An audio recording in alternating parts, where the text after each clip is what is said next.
Hi friends, welcome to our channel. Brahmamudi serial next ఎపిసోడ్లో ఏం జరగబోతోందో ఈ వీడియోలో చూసి తెలుసుకుందాం.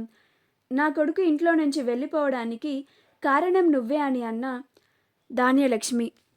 అసలేం జరిగింది అని తెలుసుకోవడానికి ఈ వీడియోని స్కిప్ చేయకుండా ఎండ్ వరకు చూసేయండి. దుగ్గిరాల కుటుంబం అంతా వాళ్ళ ఇంటికి వెళ్ళగానే అందరూ మౌనంగా ఉండి బాధపడుతూ ఉంటారు. అప్పుడు రుద్రాని వచ్చి, ఎందుకు అందరూ బాధపడుతున్నారు? ముందుగానే ఊహించిందే కదా జరిగింది. నేను ధాన్యలక్ష్మి ముందుగానే అనుకోనే కదా అన్ని మాటలు అనింది అని అంటోంది. అప్పుడు ప్రకాశం, నిన్ను మండపంలో అన్నయ్య తిట్టినా కానీ నీకు సిగ్గురాదా రుద్రాని? ఎందుకని ఎదుటి వాళ్ళు బాధలో ఉన్నారు అని తెలిసి కూడా దూరిపోయి మరీ మాటలంటావు? ఇంకా వాళ్ళ బాధ రెట్టింపు అయ్యేలాగా ఎందుకని అలా మాట్లాడతావు అని అంటాడు. అప్పుడు ధాన్యలక్ష్మి, రుద్రాణి అన్న దాంట్లో తప్పేముందండి అని అంటుంది. అప్పుడు ప్రకాశం, అందరి ముందు నిన్ను చెంపదెబ్బ కొట్టినా కానీ నీకు సిగ్గురాదే, చి అని అంటాడు. అప్పుడు ధాన్యలక్ష్మి, నేనెందుకు సిగ్గుపడాలండి? ఈ కావ్య రాజులిద్దరూ కదా సిగ్గుపడాల్సింది అని అంటుంది.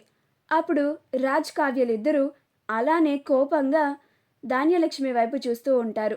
అప్పుడు ధాన్యలక్ష్మి, అవును, ఈ కావ్య నాకు ఇష్టం లేదు లేదు అని అంటూనే వాళ్ళ చెల్లినిచ్చి కళ్యాణ్కి పెళ్లి చేసింది.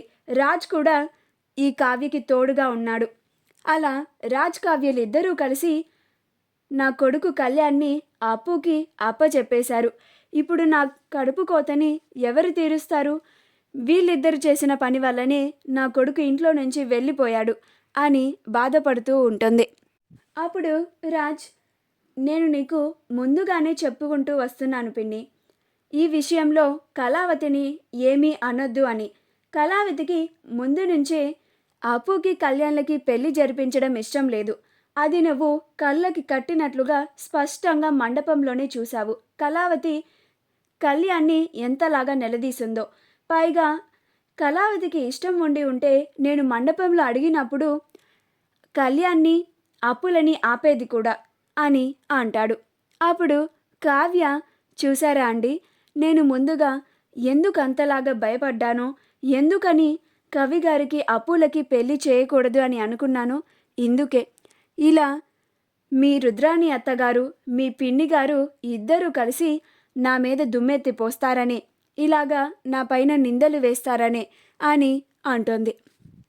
ఇప్పుడు మీరే వింటున్నారు కదా, నేనేమీ చేయకపోయినా కానీ నేనే చేశాను అని నా పైన నింద వేస్తున్నారు అని అంటుంది. అప్పుడు ధాన్యలక్ష్మి, ఎందుకలా నాటకాలు ఆడుతున్నావు కావ్య అని అంటుంది. ఇదంతా నువ్వే వెనుక నుండి జరిపించావని నాకు తెలుసు. రాజ్ అలానే చెప్తాడు. రాజ్కి నువ్వు భార్యవు కాబట్టి అలా నిన్ను సపోర్ట్ చేస్తున్నాడు అని అంటుంది. అప్పుడు కావ్య, ఎంత చెప్పినా కానీ అర్థం చేసుకోరేంటండి మీరు అని అంటుంది. అప్పుడు ధాన్యలక్ష్మి, నాకు అదంతా తెలియదు కావ్య, నీ వల్లనే నా కొడుకు నాకు దూరంగా వెళ్ళిపోయాడు అని బాధపడుతూ ఉంటుంది. అప్పుడు అపర్ణ, నా కోడలంటావేంటి ధాన్యలక్ష్మి? అసలు కళ్యాణ్ ఇంట్లో నుంచి వెళ్ళిపోతానంది నీ వల్లే కదా. అప్పుని ఈ ఇంటికి కోడలుగా తీసుకురావద్దు అని నువ్వు చెప్పినందువల్లనే కదా. నువ్వు ఈ రుద్రాన్ని కలిసి ఎక్కడ అప్పుని ఇబ్బంది పెడతారో అని తన భార్యని ఈ ఇంటికి దూరంగా, ఈ కుటుంబానికి కళ్యాణ్ కూడా దూరంగా వెళ్ళిపోయాడు. ఇదంతా నీ వల్ల కాదా?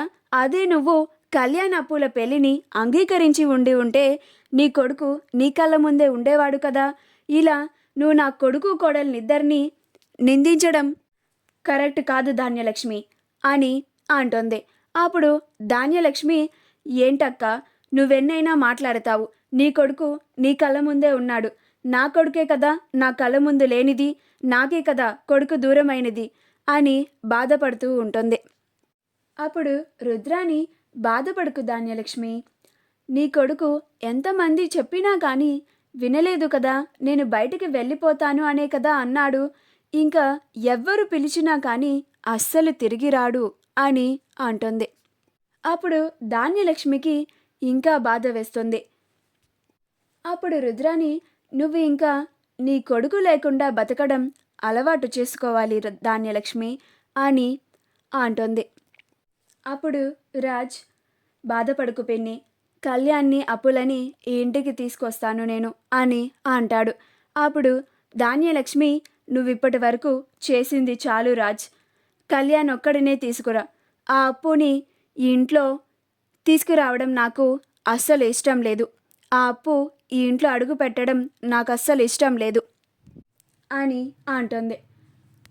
ఆ తరువాత ప్రకాశం ధాన్యలక్ష్మిని వాళ్ళ గదికి తీసుకెళ్ళిపోతాడు. ధాన్యలక్ష్మి బాధపడుతూ ఉంటుంది. ప్రకాశం కూడా ఒక పక్కన నుంచొని బాధపడుతూ ఉంటాడు. అప్పు కళ్యాణ్ని తీసుకొని వాళ్ళ ఫ్రెండ్ ఇంటికి తీసుకొని వెళ్తుంది. అక్కడ అప్పు వాళ్ళ ఫ్రెండ్ని, మాకు ఈ ఒక్క రోజుకి, ఈ ఒక్క నైట్కి మాకు షెల్టర్ కావాలి, మేము ఇక్కడ ఉండొచ్చా అని అడుగుతుంది. అప్పుడు వాళ్ళ ఫ్రెండ్ ఒప్పుకుంటాడు. ఆ రోజు నైట్ అంతా అప్పు కళ్యాణ్లిద్దరూ అక్కడే ఉండడానికి నిర్ణయించుకుంటారు. రాజ్ కావ్యలిద్దరూ గొడవ పడుతూ ఉంటారు. కావ్య, ఒక్కసారి నా మాట వినండి అని రాజ్ని అంటుంది. అప్పుడు రాజ్, నువ్వు నా మాట విననప్పుడు నేనెందుకు నీ మాట వినాలి, నువ్వు నేను చెప్పినట్లుగా నడుచుకోనప్పుడు నేనెందుకు నువ్వు చెప్పినట్లుగా నడుచుకోవాలి అని అంటాడు. ఇప్పటికైనా నేను నీకు ఒక అవకాశం ఇస్తున్నాను కళావతి, నువ్వు నేను చెప్పినట్లుగా నా తమ్ముడు కళ్యాణ్, నీ చెల్లి అప్పులని ఈ ఇంటికి తీసుకొనిరా, అప్పుడు నేను నీ మాట వింటాను అని అంటాడు. అప్పుడు కావ్య, నేను అసలు అలా చేయను, చచ్చినా ఆ పని చేయను అని అంటోంది. అప్పుడు రాజ్, ఎందుకు కళావతి నీకు అంత పంతం, అప్పు నీకు సొంత చెల్లే కదా, పైగా కళ్యాణ్ని నువ్వు ఎంత అభిమానంగా చూసుకుంటావు కవిగారు అని, వాళ్ళిద్దరూ మన కళ్ళ ముందు బయటికి వెళ్ళిపోయి అన్ని కష్టాలు పడుతుంటే నీకసలు ఎలా చూడబుద్దవుతుంది కళావతి అని అంటాడు. అప్పుడు కావ్య, ఇదంతా చేసింది మీరే కదండి, మీరిద్దరే కదా వాళ్ళిద్దరికీ పెళ్లి పెద్దగా నిలబడి పెళ్లిని చేశారు, ఇప్పుడు మీరే వెళ్ళి మాట్లాడుకొని తీసుకొచ్చుకోండి, నన్ను మాత్రం ఇందులోకి లాగకండి అని అంటోంది. అప్పుడు రాజ్, నువ్వు నా మాట విననప్పుడు నేను నీ మాట అస్సలు వినను కళావతి, వెళ్ళిపో అని అంటాడు. అప్పుడు కావ్య, దయచేసి ఒక్కసారి నేను చెప్పేది వినండి అని అంటుంది. అప్పుడు రాజ్, నువ్వు అప్పు కళ్యాణ్లని ఇంటికి తీసుకొస్తాను అని ఆ మాట గురించి అయితే మాత్రం మాట్లాడు, లేకపోతే నీ మాట విను అని మాత్రం నాతో మాట్లాడుకు కళావతి అని అంటాడు. మా వీడియో కనుక మీకు నచ్చినట్లయితే లైక్ చేయండి, షేర్ చేయండి, మా ఛానల్ని సబ్స్క్రైబ్ చేసుకోండి, పక్కనే ఉన్న బెల్ ఐకాన్ని క్లిక్ చేయడం మాత్రం మర్చిపోకండి.